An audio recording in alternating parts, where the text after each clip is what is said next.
Hello friends, welcome back in my YouTube channel SNCE Learning. Friends, in this video we are going to learn 8th standard poem Try Again.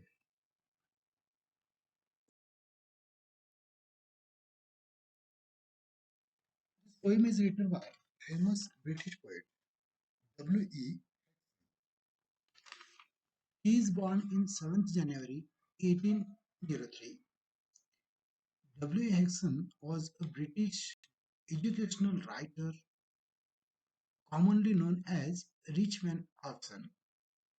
He was the author of Time and Faith and was the editor of the Westminster Review in 1840 to 1852, and it is died 22nd March 1870.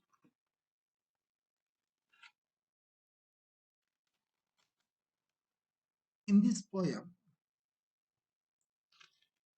poet said that if at first you don't succeed, do not lose hope, but try again, and you will surely reach your goal. Poet again advised that hard work is the key to success. Every successful person works hardly. It requires a lot of time and patience. So you also achieve these qualities and become a successful person. So we're going to start the poem.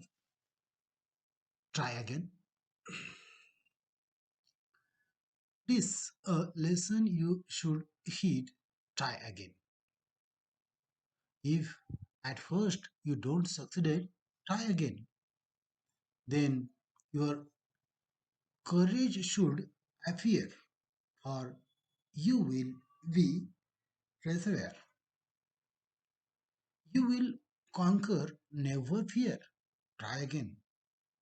Once or twice, though you should fail, try again. If you would at last prevails, try again. There are some new words in this stanza. Tis, T-I-S, tis means shortened form of it is. Tis means it is. H-double-E-D, it means pay attention to. And third, persevere means keep trying till one achieves. So I will explain line by line with Marathi meaning. Now look here. Tis a lesson you should heed, try again. कवी या कवितेमधून आपल्याला एक सुंदर उपदेश करत आहेत. tis a lesson you should heed, try again. हा एक असा धडा आहे, अशी शिकवण आहे की त्यामध्ये आपल्याला पुन्हा पुन्हा प्रयत्न करायला लागणार आहे आणि आपल्याला यशस्वी होण्यासाठी पुन्हा पुन्हा प्रयत्न करावायचे आहेत, असं कवी म्हणत आहेत.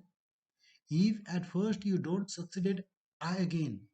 आपण जर पहिल्या प्रयत्नात यश आपल्याला नाही मिळालं तर पुन्हा प्रयत्न करा, कवी म्हणतात. Then your courage should appear, for if you will persevere. आणि कवी असं सांगतायत आपल्याला, then you should courage should appear. तुमचं धैर्य, तुमचं धाडस हे तुमच्यासोबत असायला पाहिजे. आणि त्याचबरोबर आपल्याला या यशस्वी होण्यासाठी आपल्याला keep trying till one's achieve, आपण त्याचा पिच्छा पुरवायचा आहे, आपण त्याचा पाठलाग करायचा आहे. एक वेळा अपयशाला म्हणून थांबायचं नाही. कवी म्हणताय then your courage should appear, तुमचं धैर्य सतत तुमच्या सोबत पाहिजे आणि त्याचबरोबर तुम्ही त्याचा पिच्छा पुरवला पाहिजे. PRESEVERE, प्रेसरवेअर म्हणजे पिच्छा पुरवणे, पाठलाग करणे, म्हणजे त्या कामाचा आपण सतत पाठलाग केला पाहिजे, असं कवींना आपल्याला उपदेश करायचा आहे. You will a conquer, never fear. आणि मग तुम्ही निश्चितच, कॉन्कर मीन्स विजय संपादन करणे, विजयी होणे, तुम्हाला विजय मिळेल. नेव्हर फिअर, त्याबद्दल तुम्ही भीती बाळगायची गरज नाही. ट्राय अगेन, म्हणून तुम्ही पुन्हा पुन्हा प्रयत्न करा, तुम्हाला यश निश्चित मिळेल. once or twice, though you should fail, try again. समजा तुम्हाला हे प्रयत्न करत असताना वन्स और ट्वाइस एकदा किंवा दोनदा दो यू शुड फेल जरी तुम्हाला अपयश आलं जरी तुम्ही अयशस्वी झालात ट्राय अगेन पुन्हा प्रयत्न करा तुम्ही if you would at last prevails try again आपल्याला R E V L prevail prevail एक शब्द नवीन आला म्हणजे प्रभुत्व मिळवणे अशा अर्थाने तो शब्द आहे कवी इथं आपल्याला सांगत आहेत की if you would at least prevail आणि अगदी शेवटला तुम्हाला निश्चित प्रभुत्व मिळवाल तुम्ही आणि म्हणून तुम्ही ट्राय अगेन पुन्हा प्रयत्न करा म्हणजेच कवींनी आपल्याला याच्यातून असा उपदेश केलेला आहे की आपल्याला मोठं यश संपादन करायचं असेल तरी आपण आपल्या प्रयत्नामध्ये कधीही कमी पडून चालणार नाही सतत प्रयत्न करत राहायला हवं एकदा दोनदा अपयश आलं तरी आपण आपल्या प्रयत्न करण्याचा मार्ग सोडण्याऐवजी पुन्हा पुन्हा आपण प्रयत्न करून आपल्या ध्येयापर्यंत निश्चित आपण पोहोचू शकतो असा उपदेश कवी आपल्याला या कवितेतील पहिल्या भागातून करत आहेत पाहूया आपण नेक्स्ट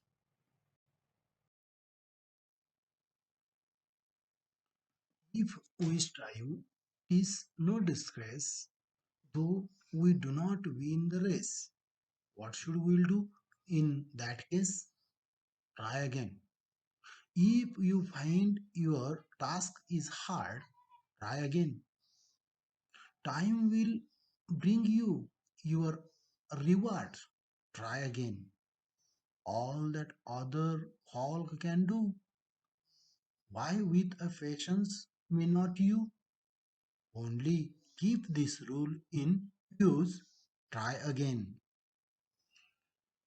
कवी आपल्याला कवितेच्या दुसऱ्या भागातून असा सुंदर उपदेश करतायत पाहूया आपण मराठीमधून if we strive TISS no disgrace STRIVE नवीन शब्द आहे पहा strive means try very hard और स्ट्रगल another word DISGRACE